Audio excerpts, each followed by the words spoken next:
Hello, my friends. My name is Gerdes. I'm just a professor trying to help you understand what's going on, provide context in the war in Ukraine. Saw this recently, and if you know anything about this, I'd appreciate it if you'd be willing to tell me in the comments, is this a thing I saw on Twitter, OPSEC, the next 48 hours? Please follow. So I'm not talking about Kharkiv anyway in this video, and if I understand that I shouldn't be, I will not be respectful of that. Last thing I want to do is spill some beans. Okay.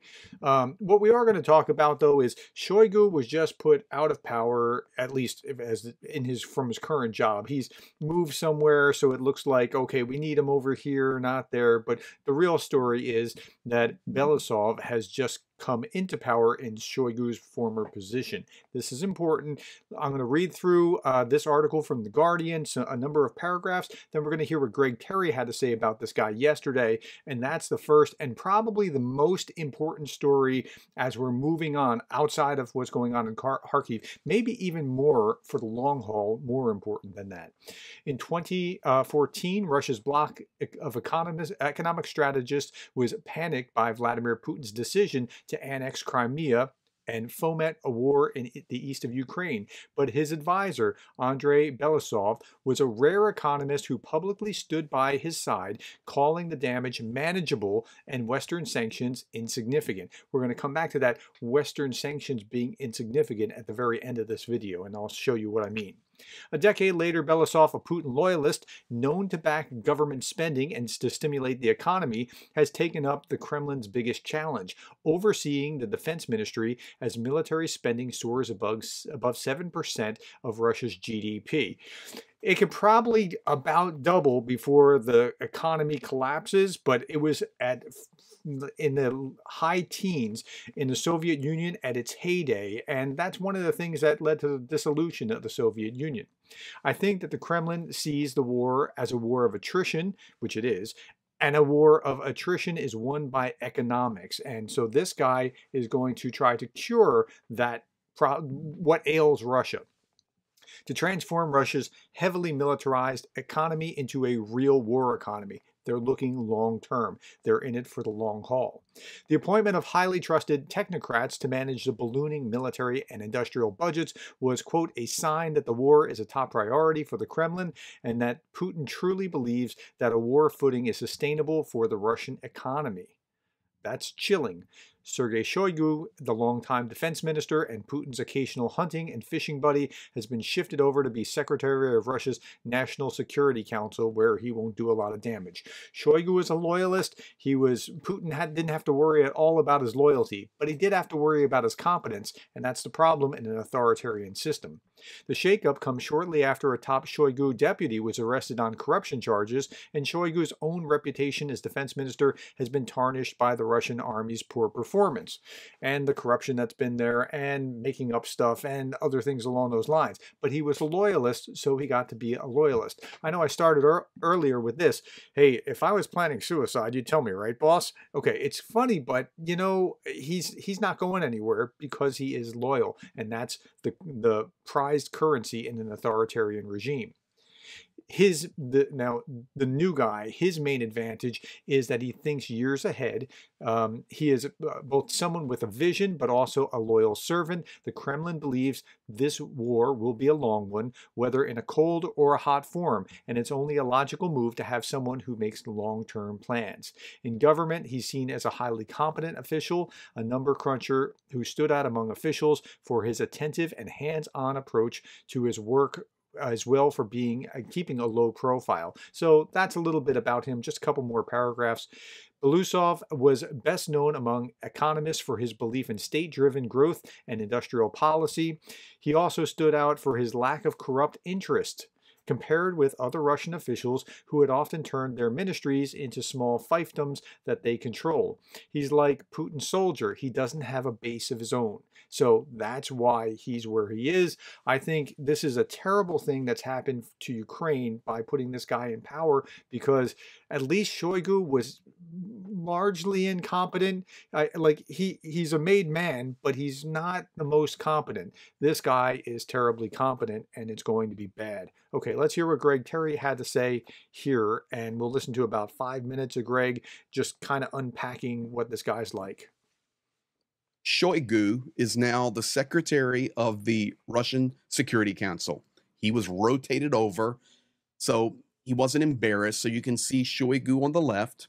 And he gets to save face because he is a loyalist and loyal to Putin, and loyalty is the currency of authoritarianism. Then on the right, I got my little shadow back there of Vladimir Putin, the man of the hour, Andrei Belousov, the new minister of defense. All right. So you may be out there today going, okay, Greg, who is this cat? Greg, who is this cat? Well, I'm going to explain it to you tonight. He is the pro-Putin, the Putin protege. He is a civilian with experience in economics and will toe the Putin line without question. Now, the question that you may have right now is, okay, Greg, thank you for breaking down the new defense minister, because all we've seen is Shoigu. Okay, but where are you getting this information from? I took the information from Institute of Study of War. I took the information from Ukrainian commentary, and I took the information from Russian commentary. I mixed the three sources together, and where the pieces lined up is what I'm sharing with you. So this is in agreement between Institute Study of War, Ukrainian, Russian. This is who this cat is. And everything that Greg says here, I'm in full agreement with as well from my research about this guy as well. Pro-Putin, Putin protege. He has an expertise in accounting and economics. His first task, and this comes straight from Russia, from Putin, is to optimize the sharply increased defense spending and fight corruption. Mm-hmm. His reputation is of an honest, independent person and unconditional professionalism. A quick result person versus the gatherings around the fire that Shoigu was known for. What did that mean? That came directly from Russia. The gathering around the fire. Remember the old videos? Shoigu comes in, he sits at the little table with Putin, and they're talking. I've translated a lot of that for you guys so you can understand what they're saying to each other. And Shoigu really doesn't have any papers, nothing. Putin just asking some questions. Shoigu talks about the war. That's it. That's not the way it's going to be with the new guy. It's going to be charts and facts and figures and economics and spreadsheets. And Putin's going to be in his glory analyzing all this, getting the exact information he wants. Thirdly, his first statement, and I was going to translate it for you, but I didn't. But his first statement was this. His first statement was this. The first thing I'm going to do as the defense minister of Russia is I'm going to take care of our veterans. The guys that are on the front line now that are being wounded are coming back and having to be in overcrowded civilian hospitals for their care. We are fixing that, and that's not going to continue. My first point of business is to take care of our veterans. That's going to be very important when they get to a second mobilization to relieve people that, yes, our troops will be taken care of. We're going to make sure that the guys are okay and they have what they need. And if they're wounded, they come back. That's the kind of message that is preparatory for what's coming next, in my estimation. And it's the right message for him to be sending in Russia to the Russian soldiers and the families of the Russian soldiers. And so that's he's already an improvement over Shoigu, which is awful. Of course, you're going to get the rah-rah. Shoigu never talks about that stuff. Mm-hmm. Never. You know, you saw over the last few days the huge rallies in Tbilisi, Georgia. Talking about maybe a new Maidan. Is there 3, 4, 500,000 in the square? We've all seen it. So I have a question for you. Why are there not those demonstrations in the Red Square in Moscow? A, it's not possible. B, you'll be killed. But C, there's really not an overwhelming will of the people to bring a change. There's not. There are. Okay, so that's it with Greg that we're going to look at right now about this guy. But let's go and look at what was going on in Georgia.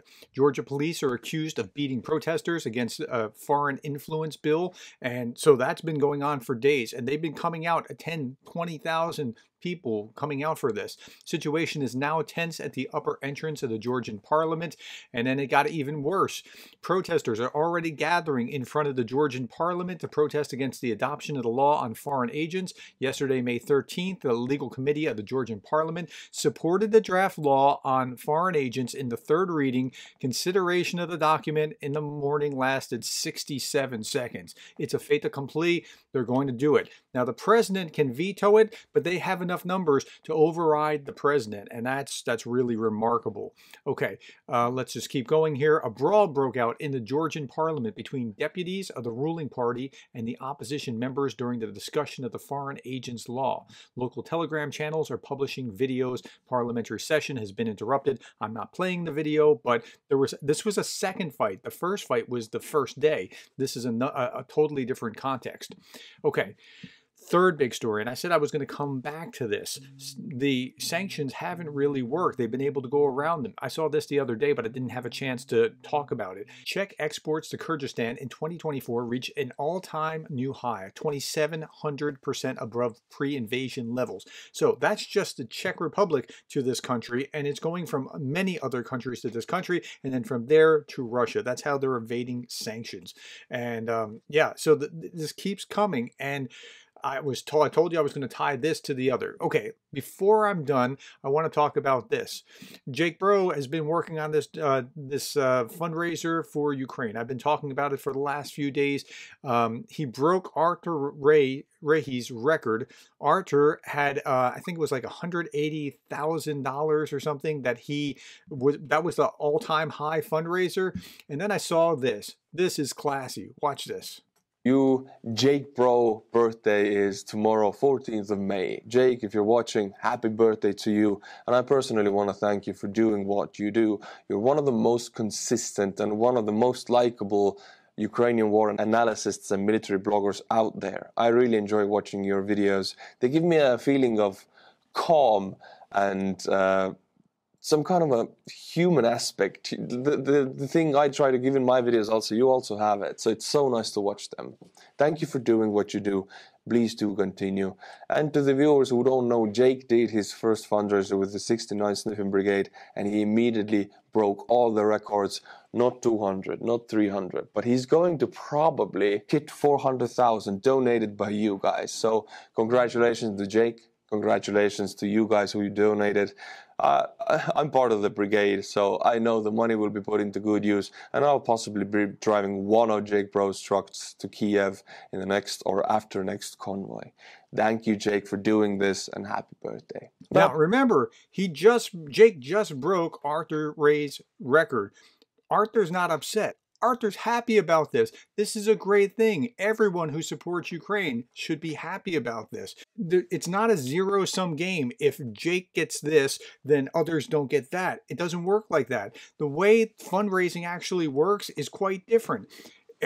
Jake may have activated people who have never given before, or some people who will give again as a consequence of this. So the pie expands. It's not zero sum. If you get some, you don't. It doesn't work like that. This is why a politician is okay with just give $1, because he knows that he can come back later on. And if you've already given $1, you're more likely to give 10 next time, or 20, or whatever else. And so this is a good thing for all of us who are supporting Ukraine. Okay, let's look at this and look at what has actually come in.